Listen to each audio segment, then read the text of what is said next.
So I figured we'd tackle another leadership lie. And succinctly, this one is availability equals commitment. And you could probably fill in the rest of it, but I'm going to give you a little bit more runway Yeah, so you yeah. can dig into it, which is if you reply instantly at all hours, people read it as dedication. But the cost is always paid somewhere, usually in sleep or health or the quality of your thinking. I guess the question is this a boundary failure? And I'm wondering how it kind of gets seen as a virtue in the business world. Now, how can a leader set availability boundaries without looking disengaged? By setting boundaries. Right? Like I Well, no. I mean, I'm being a bit of a smart ass, but if you're setting boundaries as seen as being disengaged, then there's a poor culture. Yeah, I feel like this is that conversation that we have around leadership lies, which is I think these lies have um come about because it serves the company or the corporation. It doesn't serve the people that work in those organizations. And I think there is a perception in order to become a leader, you need to increase your availability and the that includes the number of hours you're working, whether that is dedicated at a desk in an office or just simply by virtue of availability. And then we perpetuate that by promoting that person and reinforce that behavior. So then they're always on. And unfortunately, that culture trickles down, right? If they're always on and you want that next promotion, then you need to always be on. So leaders need to be setting boundaries and allowing their workforce to create some balance in their lives.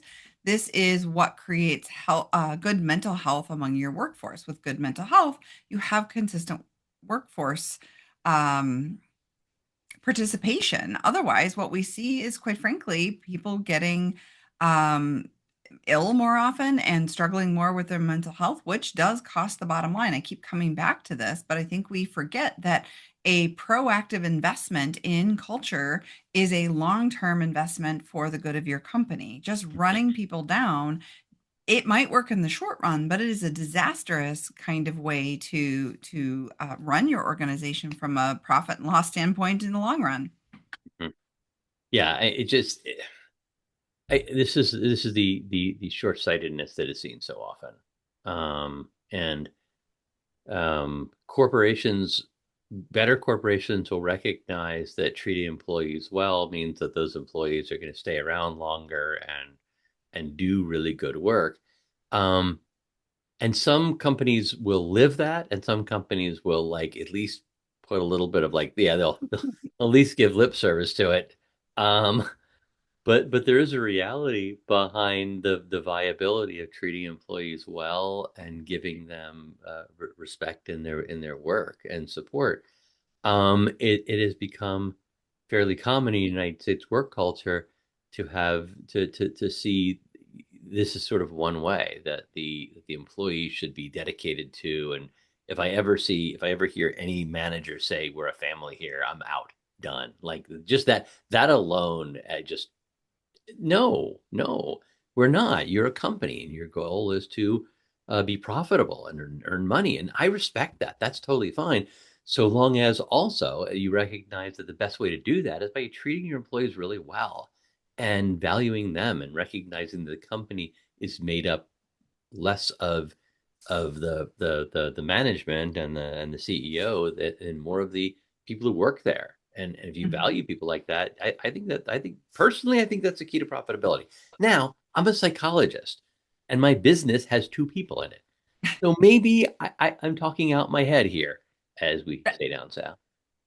Maybe. And so let me pivot away from this part of the conversation because I think as we look at the data, this is indisputable. Mhm. But I think there's an interesting aspect here of just reinforcement, right? How Yeah. much of a dopamine hit we get if we send out a message and someone responds to us right away. Ooh, our brains like that, right? It's like getting Mm. the like button on social media. This is an equivalent of that, I think, in some ways too. And so it can become reinforcing to then also respond to others who then give us a response. And now we are in this vicious circle of lighting up our brain in this really kind of dopamine, I can't say it, dopamine. Nope, Dan, do it for Nope. me. Dopaminergic. Thank you. Dopaminergic. I couldn't get through the the consonants there in this way that is so reinforcing. It's almost like the gambling reinforcement. It's incredibly strong, and I think this is part of what leads to that slippery slope. Hmm. Yeah, and I completely support the idea of developing and maintaining boundaries. I Now, do I do a great job of it myself? Not always. I mean, I do sometimes answer work emails at night, and I try to never expect others to. Hmm. Um, but that is something that personally I have to check sometimes. Like I'll go, oh, let me real quick respond to this. I know it's 10 o'clock and I'm about to go to bed, but I no, it's best not to do that. It is certainly it has become a bigger risk as we own this business, Hmm. and it for me was a way much smaller risk when I was an employee in a Hmm. corporation. So I Hmm. think that ownership changes it a little bit, but I'm with you. Right. I don't necessarily expect others to be responding at an odd time. I think for you and I, this has also brought a different balance into our Hmm. lives, and so I don't feel pulled off kilter when I respond at a funny time because I've been able to balance my time. Again, not expecting others to balance their time in that kind of same way.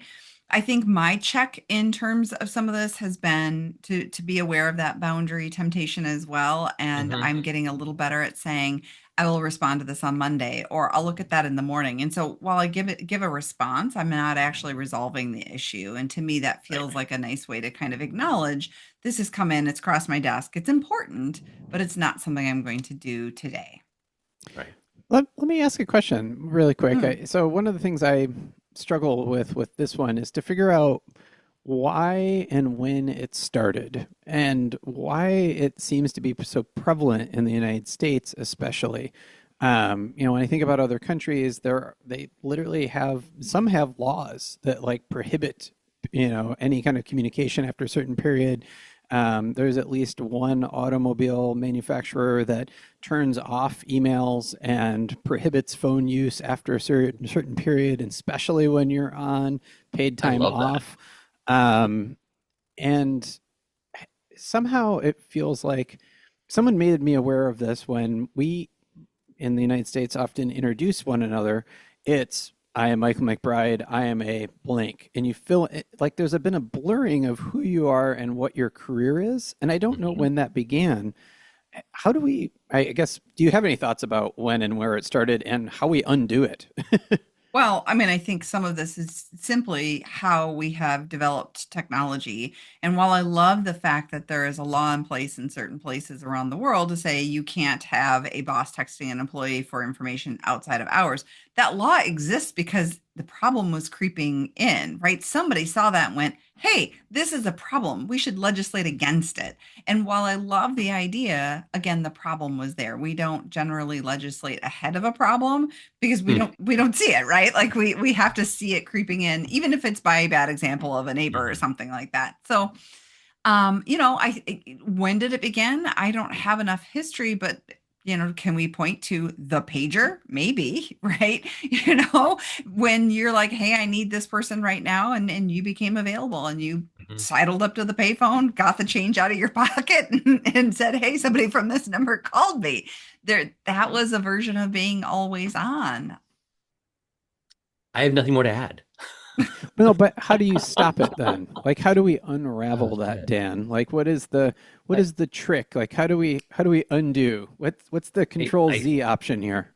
I think we undo by people setting boundaries and sticking to them and making it really clear that when I'm at work, I'm here. And when I'm not at work, I'm not here. And doing good work. And not all corporations are going to go along with that. I certainly work with folks in my practice who work for companies or in career fields where they sort of shrug and say, "Well, I mean that's just what you do in this context. That's just the way it is." And that's unfortunate because if they're right in that if you want to work a 40-hour work week while you're working for insert name of specific tech company here, um, you probably won't be able to work there. Hmm. And that is the corporate culture.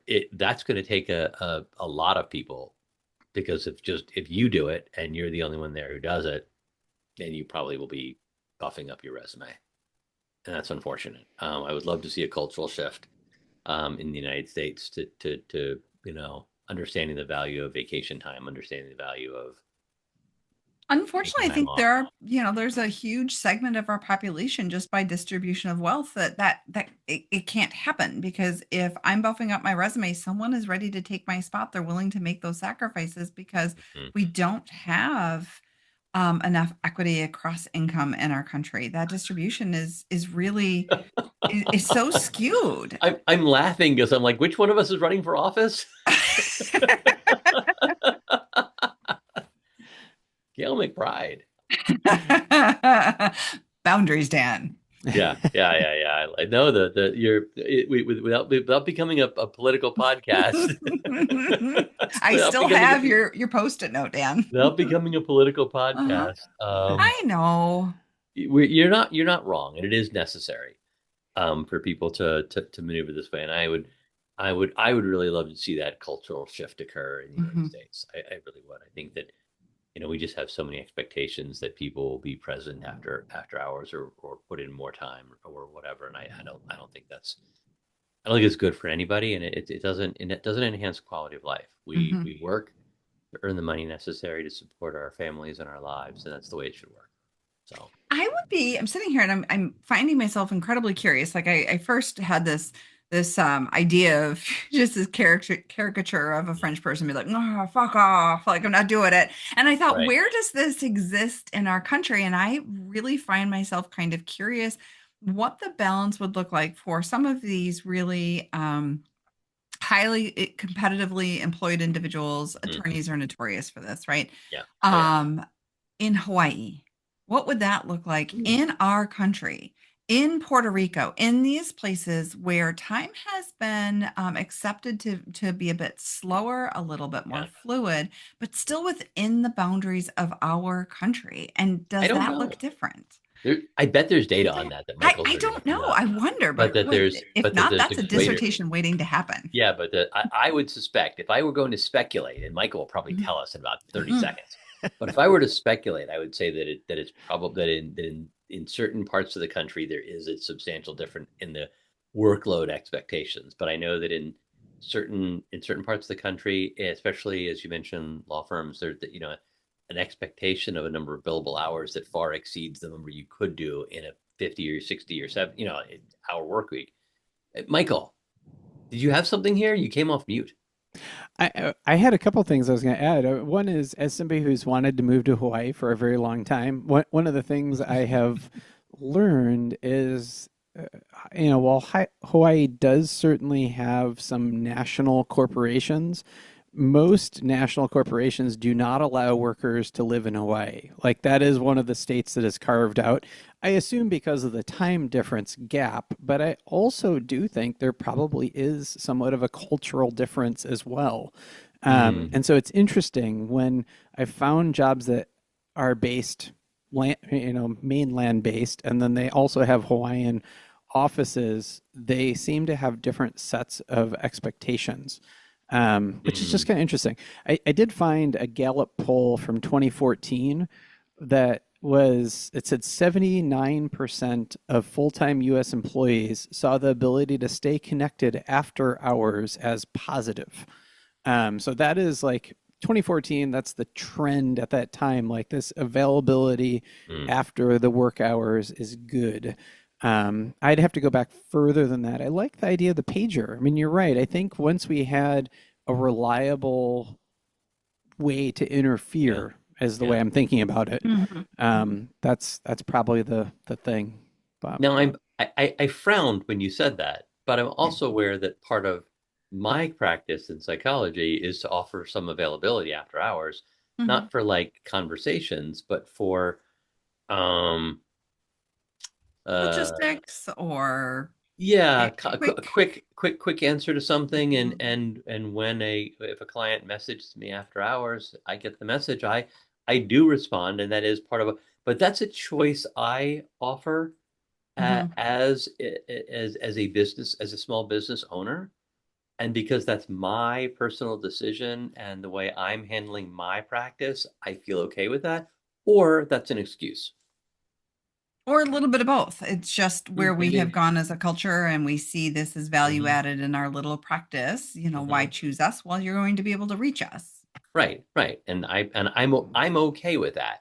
Now, Hmm. if the company I used to work for said to me, from now on, as part of your practice, you need to be available after hours and respond to client messages within